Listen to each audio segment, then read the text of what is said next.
Hey boys, welcome back to some more Nrl Supercoach. It's going to be the round 26 preview. We're getting into the final two rounds.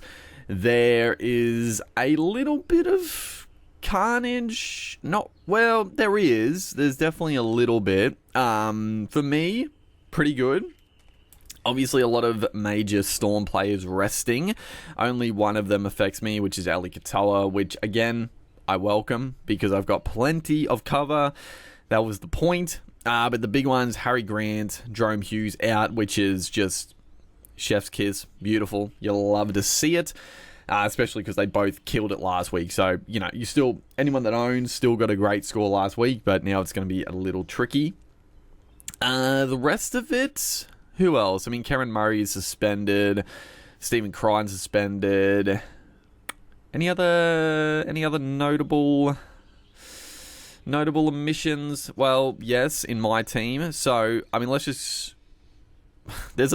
is a bit to talk about. Okay, so so Casey McLean is dropped, or rested, dropped. I mean, it was probably fair that they're giving Alamotti another crack. I thought they might drop Tungo, but I guess it made sense that they'd drop McLean. I mean, he did pick up a knock in that game last week as well, so I think it's fair. He's a young kid. They're bringing in also a pretty young kid in Alamotti, but that's fine. Honestly, it's fine. McLean out. We don't have to even be tempted to play him, which is good. Dane Laurie is gone. Unfortunately, it is unfortunate. I was still holding out hope that maybe Edwards would get a rest, but because, again, Penrith have to win the last two games, basically. At least one. Otherwise, they definitely risk going out of the top four, which could happen. So Laurie is out. I thought he might get the 5'8" spot. Galvin, obviously, on the bye. The big one, there's a few big ones, actually. So Nicho Hynes is on the extended, which, when do they play? It's a little bit annoying. So Penrith play the third game Friday, 8 p.m. So Laurie will lock out on 8 p.m. on Friday. Nicho Hynes plays 24 hours later. So hopefully, the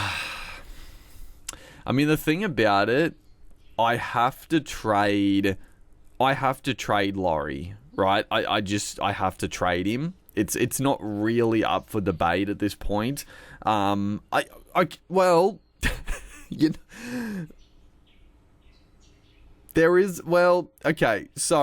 originally I was going to have to trade him if this would have been the case. But if we move up into the front row, all of a sudden, so Liam Henry on the bench, Josh Curran is back. He is on the bench, which obviously it doesn't seem great, but Curran was on the bench originally when Max King was there. So I still think Curran is going to get pretty good minutes.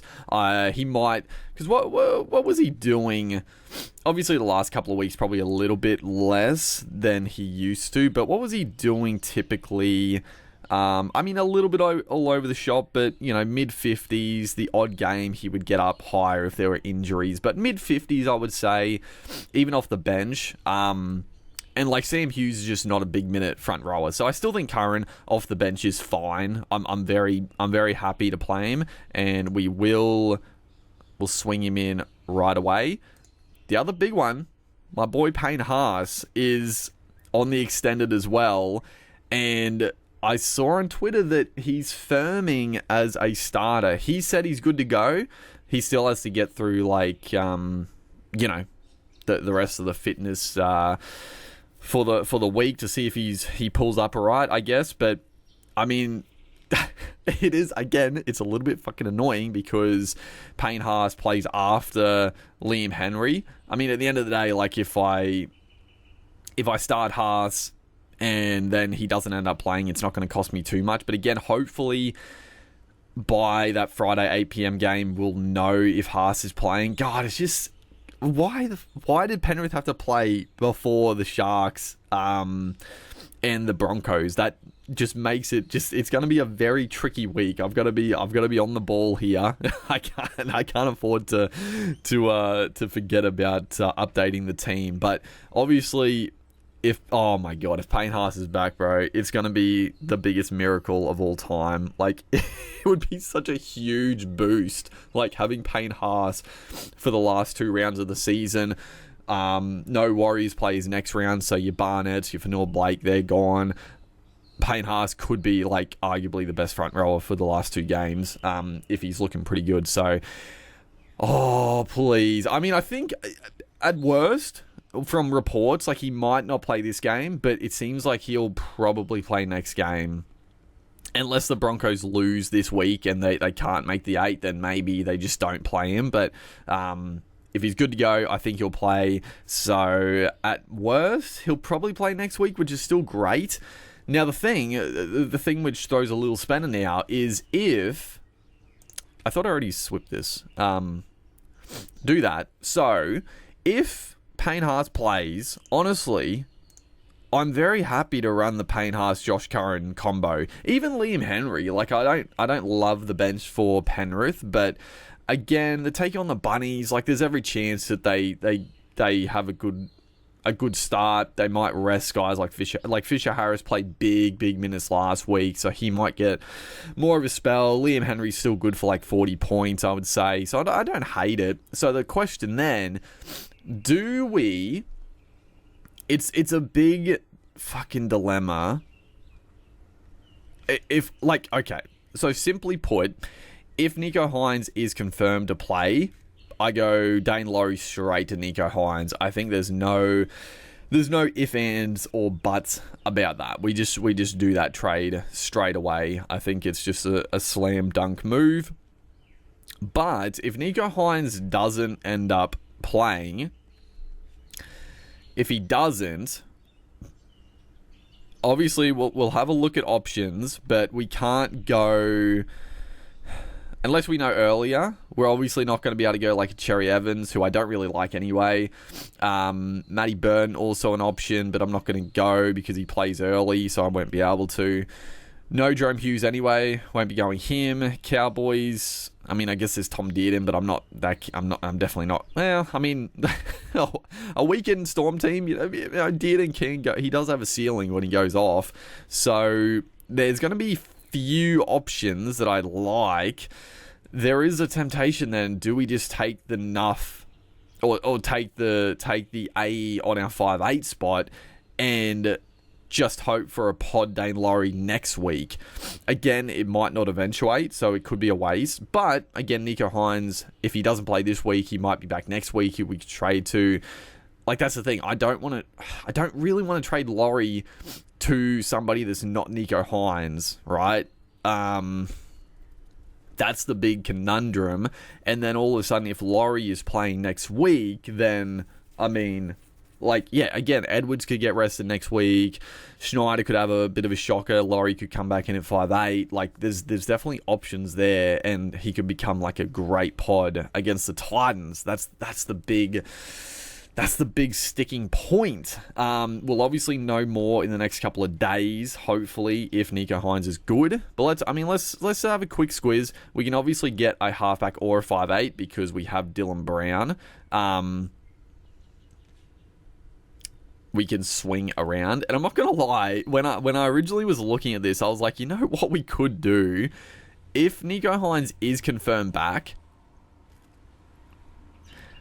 we could still just trade out Dylan Brown for Nicho Hynes and again just take the AE on our 5'8", which it's probably not the good decision. Like, it's a very risky play because, again, Laurie might not play next week, but if he did, he would be such a huge pod for the final round. But yeah, that's a little bit of wishful thinking, I would imagine. So let's have a look. Let's look at 5'8". So yeah, we can't go Matty Burton unless they already rule Nicho Hynes out for this week before the first couple of games, and yeah, we could go Burton, but I don't.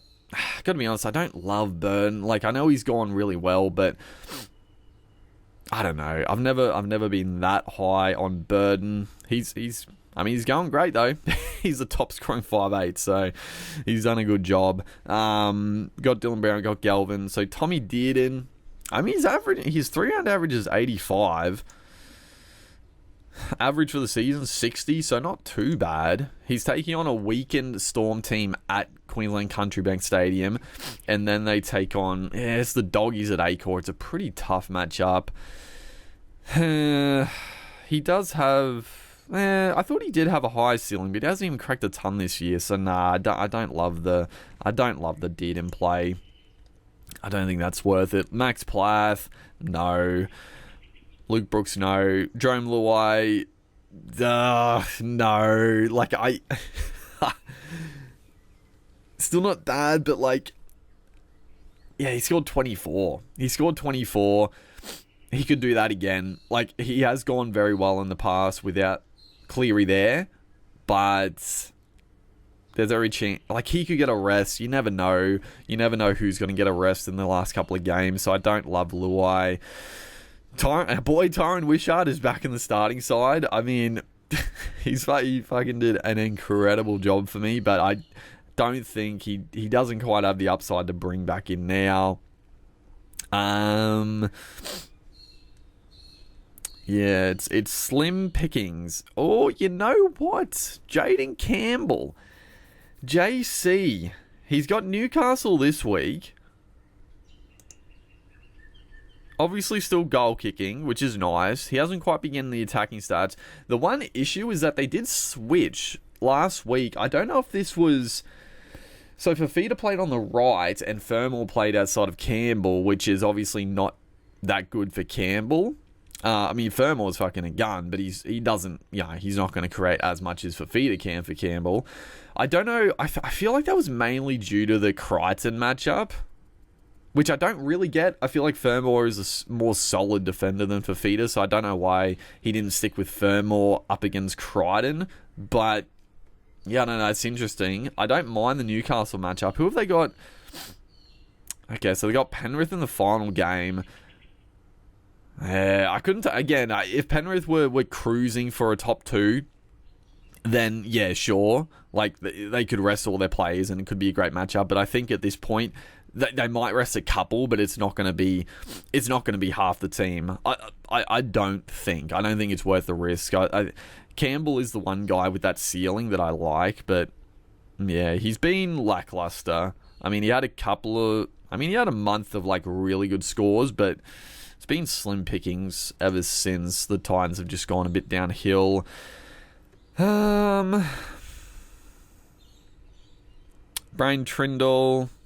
Yeah, I mean, I don't really like Trindle now that Nicho is... I mean, if Nicho's back, obviously, you're not going to go Trindle anyway. Laurie. Fuck. Laurie is the best upside fucking 5'8", dude. That's the thing that kills me. Like, oh, it's a tricky one. I mean, I got to be honest, I don't like anyone. Okay, let's have a look at halfbacks, because we can get a halfback. I forgot about that. So no Jerome Hughes. Again, Matt Burton. We've got Dylan Brown, we've got Walker. Cherry Evans, he plays early, but I don't really like Cherry Evans anyway, with a couple of tough matchups. Benny Hunt, no. Luai, Wishart. They're all fucking dual halfbacks 5'8".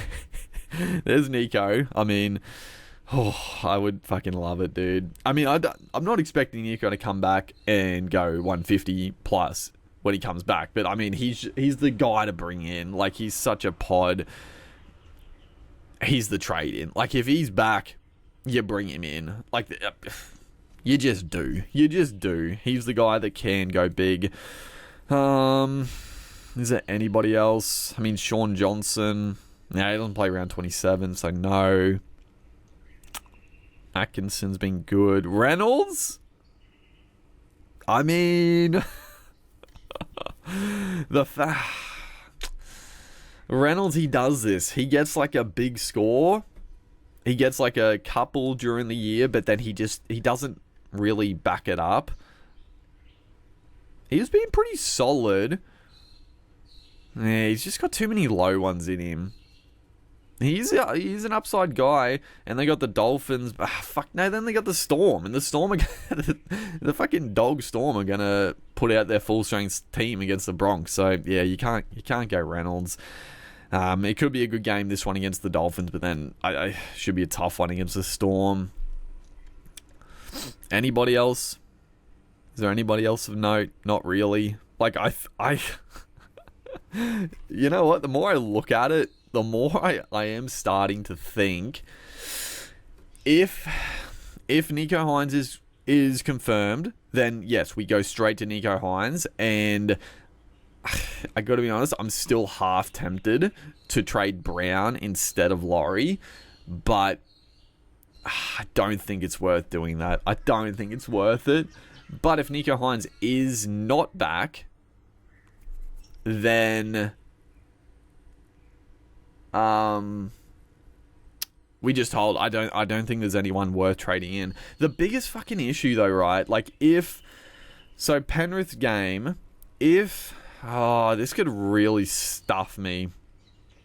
This could really stuff me, right? Because if Penrith play, if Nicho Hines, like, they update it, but he's still on the extended, he's not confirmed, he's not denied yet, then I have to still make the decision. Because if I don't trade Laurie, then Nicho Hines comes in late, then I can't get in Nicho Hines. It is the one annoying thing. Like, I still wish, like, if a player is ruled out, like, if a player is not playing, they shouldn't lock out when their team plays. Like, if they're out injured, you should get, like, I don't know. I think it's just a little bit of an oversight to, like, lock out a player that's not actually playing, because just the way the matchup is, like, it's a bit dog. But that could screw us, because then we have to make the decision.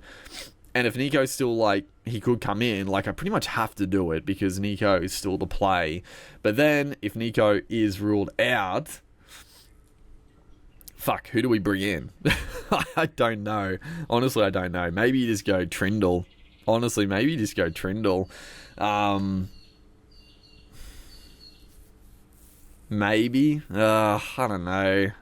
It's a tricky one, but I think that's our only trade that we're gonna make this week, and it feels pretty good.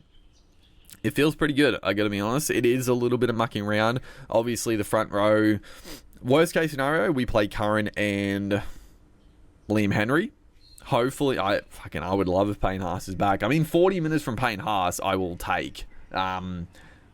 Absolutely. I'll take 45 minutes from Payne Haas. He could still score very, very well in that time against the Finns. But let's have a look at Sit's start, because this could be a little tricky again. So, obviously, Robson back. Beauty will play him. Payne Haas, Curran will start for now. Katoa not playing, so we will start. Nicho plays early, so we'll play him. Fafita, he picked up a knock, but he is playing. Olakwatu will obviously play, even though he's been a bit underwhelming. Crichton, absolutely. Fermor, maybe. We'll have a look. Semi Walker, we're obviously playing Walker against the Raiders. Dylan Brown against the Dragons, I don't mind. He's been pretty underwhelming. I mean, I haven't played him for, like, any of his low scores, so I feel pretty damn good about that, but I still would like him to go well. He does have that's the other thing with Brown trading him out, is that he does have the Tigers in the final game, so there is a very big temptation just to hold him for that game, at least, the Spoon Bowl. Don't have a 5'8" at the moment, and then our centre wing, obviously Holmes comes in for Marju. Iro, we obviously play Iro. He's too fucking good. Kiraz against Manly. I mean, I love Kiraz. Playing in the centres, I still love Kiraz. He's still going to get the base. He could get more attacking opportunities at centre, so I still love it. Dom Young. I mean, yeah, we play Dom Young, absolutely. And, like, if Dom Young... That's the good thing with Marju. If Dom Young's like a late out, then we play... Well, Marju's up against the Titans, so it's a good matchup. And then Ruben Garrick, we obviously play... Again, being pretty underwhelming, but you gotta play Garrick. And then Tedesco, Trebojevic. So our reserves at the moment, one of our fullbacks, Iro, Crichton, and we choose between Marju, Brown, Fermor. Okay. it's actually a pretty nice little sit start. There's no major conundrums. I mean, the Titans are playing Newcastle. Fermor's just so rock solid. I like Fermor over Brown. Yeah, I like Fermor over Brown. Like, Brown... Yeah, I mean, Brown needs like a couple of try assists to get like 80, 90. Fermor, with his base and stuff, he's been getting like 60 and then throw in a try assist. Brown's base has been down. So I like Fermor over Brown. Marju v Fermor. I like Marju, I think. I don't know. That's a tough one. I don't know. We'll decide on that one, but... We'll play Marju for now, I think. I think maybe the upside of Marju. He looked good last week. I know he only scored 40 points, but he looked at his tackle-busting best, so surely there's some tries. Playing against one of his old clubs, the Titans, I feel like he's in for a big one. Newcastle at home. Yeah, I think you go Marju. Okay, so that looks pretty okay. I mean, we still have 2 trades. Plenty of cash. Looking fine. Our projected score is looking shocking because I guess because Payne Haas, no 5'8". Okay, so another big little conundrum here. Captain, vice captains. So, I mean, the Cowboys at home against a weakened, still a strong Storm team, but I mean, it's definitely a weaker Storm side. Val Holmes is definitely a good shout as a vice captain. Doggies versus Manly. I mean... Oh, okay. Again, this is so fucking difficult, bro. Oh, shivers. So again, it's the battle between Tedesco v Trebojevic. I know Doggies been the best defensive team all year. Tommy's just looking like he is their attack at the moment. Like, he is getting all the points. No Stephen Crichton, which is a big defensive downgrade for sure. Who else is out? Kurt Mann is out. They are away from home, so it does limit a little bit. They don't play as well away from home for sure. Tedesco up against Canberra. I mean, fuck, you can't... I don't think you can go past Tedesco as captain again, right? Like, Tedesco, 4 p.m. at Allianz against Canberra, an afternoon game. It's too good to pass up. Like, surely Tommy is gonna... He can't... I mean, they both can't keep going like 120 plus, but I think I'm just gonna stick firm on Tedesco as captain and vice captain. I think Holmes. I'm leaning. I don't really love Garrick this week. I mean, he still could go well, but I don't love it. There's no real other matchups that I love. I mean, Fafita against Newcastle, not too shabby, but I think Holmes probably has the best ceiling. So I'm leaning Holmes, vice captain, into Tedesco, but again, God, it's going to come down to the fucking fullbacks. And even Ponga this week has a Titan, so if you have Ponga, I mean, you have to put the captain on Ponga, I think, against the Titans. With the goal kicking is too good to pass up. 2 p.m. McDonald's Jones Stadium. So, yep, okay, so it's looking pretty good. So all of a sudden, like, originally I was like, we're going to have no front row, and now we potentially got Payne Haas back. Well, I really hope Payne Haas is back. It would just be such a huge boost. Like, it would be so nice. Like, he completely screwed us, and we've missed out on so many points by Payne Haas fucking getting injured the week we traded him in. But if he's back for the last 2 rounds, bro, I mean, for one, he's a pod play because people traded him out, which is fair. But we didn't because, was it a mistake? Maybe not. We'll see what happens the last 2 games. If he comes out and goes bang bang, then it definitely worked out well for us. But we shall see. The rest of the team looking pretty solid still. Hopefully Robson can up the ante, not match Grant, 130, or like an Appy Coruscant. Appy Coruscant also on the bye, which is beautiful. So this is a good chance for Robson to really make a mark. If he can just have a big score, like he's not really the high ceiling type, but if he can get like 70, 80 points, that would be great, because there's some big guns missing in the dummy half spot. We can make some good ground up on, but we'll see what happens with the Cows. They should be fresh. They should be firing. Should be a good game regardless. But hopefully Robson and Holmes fires. The rest of it, we'll have a look. I'll probably do another little pre-lockout discussion. I'll answer any questions that people have in the comments. Obviously, it's getting less and less to really talk about people with no trades and this and that. But there's a bit to digest this week. A few little moving parts with Nicho, with Payne Haas. What do I do with the 5'8"? Like there's a bit to dissect, but we'll work it out. We'll see where we stand, and yeah, hopefully you guys are enjoying the content. Make sure to like and comment. Like I said, I'll do a little pre-lockout and answer any questions in that, and also just go through updates. Hopefully I'd love some confirmation on a couple of players before even the first game, if we could, but that's probably wishful thinking. So yeah, make sure to like and comment. See you guys in the next one.